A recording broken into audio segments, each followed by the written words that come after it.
저 같은 경우라면 절대로 그런 상황에서는 계약서를 작성하지 않습니다. 이제까지 보지 못했던 이해관계자가 갑자기 등장을 합니다. 동업자다, 아니면은 가족이다, 와이프다, 남편이다. 갑자기 등장한 그 이해관계자가 권리 계약을 파기합니다. 권리금을 주는 게 아니라 1,000만 원이든 2,000만 원이든 나에 대한 이익을 가져오셔야 되는 겁니다.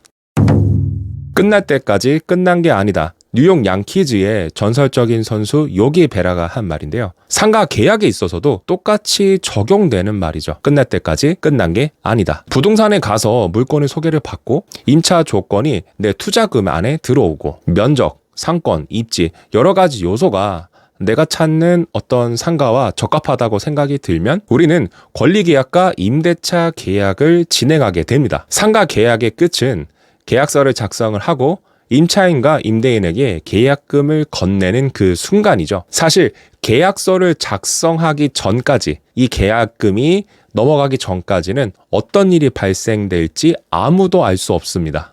오늘은 자영업자들이 상가 계약을 결심하고 벌어지는 8가지 사고에 대해서 말씀드려볼까 합니다.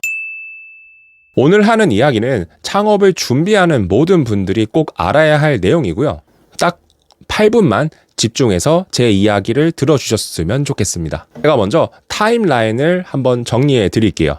시간 순서대로 보시면 되고요. 첫 번째, 계약을 하겠다라는 의사를 전달하는 것. 두 번째로 권리 계약을 진행을 하고 마지막으로는 임대차 계약을 진행하게 됩니다. 먼저 계약 의사를 전달해요. 내가 이 물건이 마음에 들고 조건도 괜찮아서 권리 계약을 진행하시죠. 전달했을 때 발생되는 일들입니다. 첫 번째, 권리금에 갑작스러운 변동이 나타나게 돼요. 내 가게를 인수할 사람이 나타나면은요, 현재 임차인은 이런 생각을 하게 됩니다. 차라리 내가 좀 더 운영할까? 이렇게 빨리 사람이 나타날 줄 몰랐어. 내가 권리금을 너무 저렴하게 내놓은 건가? 이 정도면 나중에라도 이 수준은 받을 수 있으니까 날도 따뜻해지고 여름철 피크타임도 다가오는데 차라리 내가 좀 더 운영을 하는 게 좋겠어. 라고 권리금을 기존에 만약에 1억을 이야기했었어요. 그러면 1억에 계약을 하겠다라는 사람이 나타나게 되면은 1억이 낮아 보이는 거예요. 그래서 1억 1,000만 원, 1억 2천만 원 이런 식으로 갑작스럽게 권리금을 올리는 일들도 생길 수가 있습니다. 두 번째는 이제까지 보지 못했던 이해관계자가 갑자기 등장을 합니다. 동업자다, 아니면은 가족이다, 와이프다, 남편이다. 갑자기 등장한 그 이해관계자가 권리 계약을 파기합니다. 파기한다는 게 뭐냐? 일단 계약서를 작성한 건 아니기 때문에 구두적으로만 협의가 된 거죠. 권리금 1억 거래를 합시다. 다음 주 수요일에 계약을 하시죠? 라고 정리를 했었는데 갑자기 지인이나 동업자 어떤 가족들이 나타나게 되면서 이 금액을 더 올려버리는 거죠. 그러면은 내가 투자하고자 하는 범위에서 벗어나기 때문에 사실 그 물건을 내 것으로 취할 수가 없게 되는 거죠. 세 번째는 더 높은 권리금을 제한하는 경쟁자가 등장하는 겁니다. 임차인에게 이렇게 전화가 옵니다. 매물 아직 안 나갔죠? 아, 죄송합니다. 다음 주 수요일에 제가 권리 계약을 하기로 했어요. 이렇게 이야기를 하면은 또 상대편 전화를 준 공인중개사가 죄송하지만 얼마에 계약하기로 했나요? 왜냐면 자리를 너무 마음에 들어하는 손님이 있어서 권리금을 더 주고서라도 계약을 하고 싶다라고 한다. 이런 통화가 오가고 이런 일들이 한 번, 두 번 반복되게 되면 현재 그 가게를 점유하고 있는 임차인이 아직 계약서 작성한 것도 아니니까 이쪽 부동산한테 이야기를 해서 더 많이 받을 수도 있지 않을까 변심을 하게 되는 거죠. 최근에 권리 계약을 하기로 한 당일에 갑자기 임차인들이 이런 식으로 마음이 흔들렸던 사례가 있었어요. 다행히 계약하기로 한 당일에 계약을 진행하긴 했는데 만약 그날 계약 진행이 안 됐다라고 하면은 아마 그 물건은 다른 사람이 더 높은 권리금으로 계약이 진행했을 겁니다. 지금 권리 계약서를 작성하지 않았기 때문에 이거를 현재 임차인이 파기한다라고 해서 배액 보상을 해줄 의미도 없고요. 그냥 당신하고 거래를 하지 않고 B라는 사람과 내가 권리 계약을 하겠다. 이렇게만 이야기하면 계약이 진행되는 겁니다. 구두 계약은 얼마든지 물을 수 있기 때문에 이런 일이 발생될 수 있는 거죠. 그래서 그 계약 텀이 길면 길수록 내가 마음에 들어 하는 그 상가를 다른 경쟁자한테 빼앗길 수도 있다는 점을 꼭 기억하시면 좋습니다. 만약에 금요일에 계약 의사 전달을 했어요. 그러면은 보통 주말이니까 월요일이나 화요일에 어떻게 진행할지 일정 정리합시다. 느슨하게 템포를 진행하지 마시고 되도록이면은 빨리 계약 일자를 잡고 물건이 계약되지 않도록 잘 관리하는 것이 중요합니다. 저도 이런 과정을 통해서 물건을 뺏겨본 적도 있고 반대로 뺏어온 적도 많습니다. 이제는 두 번째 타임라인으로 넘어가 볼 거예요. 권리 계약을 할 때는 어떤 사건 사고가 발생되느냐. 내가 알고 있기로는 보증금 1억에 월세 500만 원인 상가인데 임대인이 급격하게 월세를 인상하는 경우가 많이 발생됩니다. 임대인의 관점으로 보면은 이거는 좀 당연한 일이기는 해요. 임대차 보호법이 개정이 되면서 환산보증금 아래에 들어가는 그런 상가들은 매년 5% 이상 인상할 수가 없어요. 그래서 임대인 입장으로는 임차료에 대한 변동을 가장 편하게 줄 수 있는 타이밍은 임차인들이 변동되는 그 시기입니다. 권리에 대한 계약을 작성하기 전에는요, 공인중개사를 통해서 혹시 월세나 보증금에 어떤 변화가 있을지를 확실하게 정리하는 것이 정말로 중요합니다. 기존 임차료가 그대로 이어진다라는 보장은 없어요. 그리고 만약에 임차 조건이 바뀌어요. 보증금이 오른다던가 관리비가 오른다던가 아니면 월세에 대한 변동이 있다. 10년 동안 올리지 않았기 때문에 이번에는 어느 정도 인상을 하려고 한다. 이런 사실을 만약에 여러분이 알게 되셨어요. 그러면은 어떻게 하실 건가요? 권리금의 수준을 낮춰야 되겠죠. 1억에 권리금을 주는 게 아니라 1,000만 원이든 2,000만 원이든 나에 대한 이익을 가져오셔야 되는 겁니다. 아시겠죠? 두 번째로 발생될 수 있는 사고는 리모델링 계획을 뒤늦게 아는 케이스입니다. 이런 경우가 있죠. 임차인이 실제로는 리모델링 계획이 2년 뒤에는 진행된다는 것을 알고 있으면서 그 사실을 속이고 높은 금액으로 권리 계약을 진행하는 케이스도 있고요. 반대로 현재 임차인은 그 사실을 인지하지 못하고 있어요. 임대인과 조건적인 부분을 소통을 하고 있는데 갑자기 이런 이야기를 하는 겁니다. 우리 건물이 사실 좀 오래됐다. 그래서 2년이나 3년 정도 지나면은 건물 리모델링을 좀 하려고 한다. 이에 따라서 재소전 화해 조서라는 거를 좀 미리 작성 조건을 좀 특이하게 넣자라고 임대인이 이야기를 합니다. 그러면은 후속적으로 들어오는 임차인 입장으로는 상당히 부담이 되거든요. 지금 재소전 화해 조서에 대해서 이야기를 하면 영상이 너무 길어지니까 이 부분은 제외할 건데요. 이건 뭐냐면 협의된 기간 내에 만약에 리모델링이 진행된다라고 하면은 2년 뒤에 내가 영업권 10년을 보장받지 않고 그냥 퇴거한다라는 내용과 같은 내용이에요. 그래서 사실 생각지도 못했었던 건물 리모델링 계획이 갑자기 임대인이 요구를 한다던가 이런 그 10년의 영업권을 보장받을 수 없는 이슈들이 생기게 되면 사실 그 공간은 내가 굳이 권리금을 주고 그것도 많은 권리금을 주고 들어갈 수 있는 자리가 아닌 거거든요.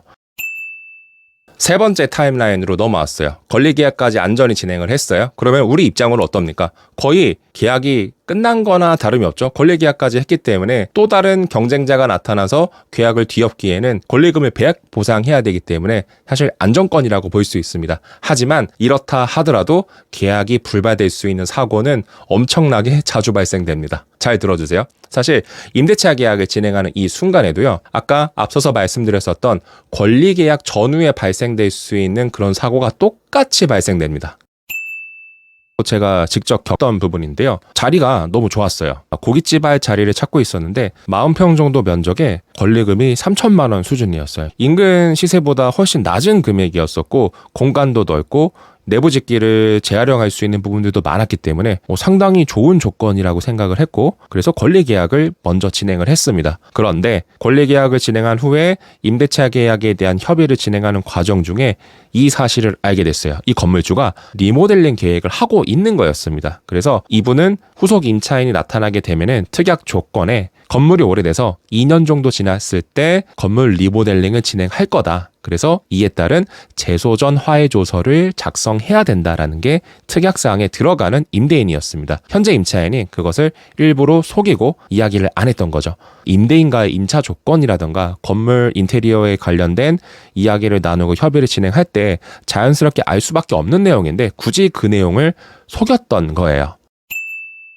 권리 계약을 하고 임대차 계약을 하기 위해서 이제 부동산에서 만나야 되는데 임대인이 자기가 잘 알고 있는 부동산으로 오라는 거죠. 물건지는 합정인데 부동산 계약을 하러 강남까지 오라는 겁니다. 그래서 강남에 갔어요. 그랬더니 온 가족이 다 몰려왔어요. 임대인의 조카, 언니 두 분, 여자분이셨거든요. 왜 가족들이 그 부동산으로 몰려왔느냐? 10년 동안 임차료를 올리지 못했었다. 이 언니가 너무 성향이 착해서 올려야 될 때 올리지 못하고 과거의 금액으로 남아 있어서 이번에 임차인 바뀐다길래 인근 시세 알아보니까 거의 200만 원에서 300만 원 정도가 더 높게 형성이 되어 있더라. 그래서 지금 원래 이야기했던 월세는 500이기는 한데 200만 원을 올려서 700만 원에 계약을 진행하겠다라는 이야기를 계약 당일에 하는 겁니다. 사실 계약 당일에 이렇게 큰 폭의 임차료 변동이 생긴다면은 계약을 하러 온 임차인 입장으로는 꺼려지게 될 일이죠. 권리금에 대한 조정을 했어야 되는데 그 타이밍을 놓친 것도 있고요.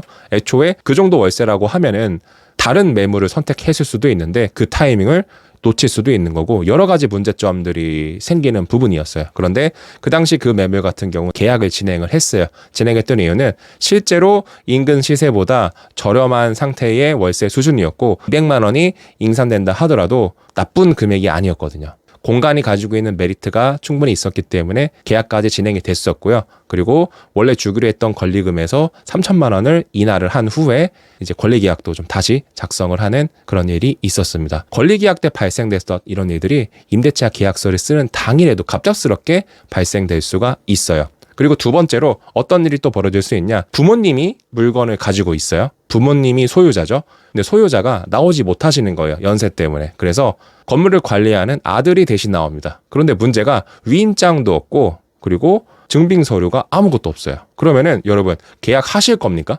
관리수장도 이분이 그 소유자의 아들이래요. 자주 왕래를 해서 모두가 알고 있어요. 하지만 이런 계약은 절대로 하시면 안 됩니다. 소유자가 나오지 못하고 대리인이 나왔는데 아무런 서류가 준비되지 않았다. 위임장도 없고 증빙 서류도 없다면은 사실 계약서를 쓸 수 있는 조건이 안 됩니다. 소유권이 없는 사람과 계약서를 쓰는 거는 아무런 의미가 없거든요. 나중에 증빙서류 위임장 챙겨줄 테니까 일단 작성하시죠 하는 경우도 발생되지만은 저 같은 경우라면 절대로 그런 상황에서는 계약서를 작성하지 않습니다. 만약에 연료하신 부모님이 건물을 소유하고 계셔서 대신 관리를 해주는 자녀가 계약 당일에 나오는 케이스라고 하면은요, 공인중개사들에게 미리 이야기를 해서 위임장과 증빙서류를 잘 가지고 오셔라 확실하게 정리하는 것이 좋습니다. 실제 자주 발생이 돼요. 그리고 사고로 이어지는 경우도 많이 봤습니다. 갑자기 소유자인 아버지가 나타나서 이거 어떻게 계약했냐, 나 위임장을 준 적도 없고 증빙서를 준 적도 없는데 나 이거 건물 매매할 거기 때문에 임차인을 지금 드리지 않을 거였다 라고 하면서 계약을 무효다 이렇게 하는 경우도 있었어요. 이런 일도 생기고 저런 일도 생기는 부분이기 때문에 이런 조건의 계약을 안 하셔야 됩니다. 그래서 이런 일이 미리 벌어질 수 있다는 것을 미리 알고 있으면 어느 정도 사전에 대응을 하실 수가 있겠죠. 오늘은 상가 계약을 결심하고 벌어지는 사고에 대해서 말씀드렸는데 어떠셨나요? 아마 알고 있는 내용도 있었고 새로운 내용도 있었을 겁니다. 상권 분석은 상권을 어떻게 비교 평가하는지에만 국한되는 게 아니라 권리계약서를 어떻게 쓰고 임대차 계약서를 어떻게 쓰고 권리금에 대한 임차료에 대한 조정을 어떻게 하는지 이런 전체적인 부동산에 대한 지식도 포함된다고 생각을 합니다. 그래서 제가 이렇게 공유 드리는 내용들은 여러분들이 기억하셨으면 좋겠습니다.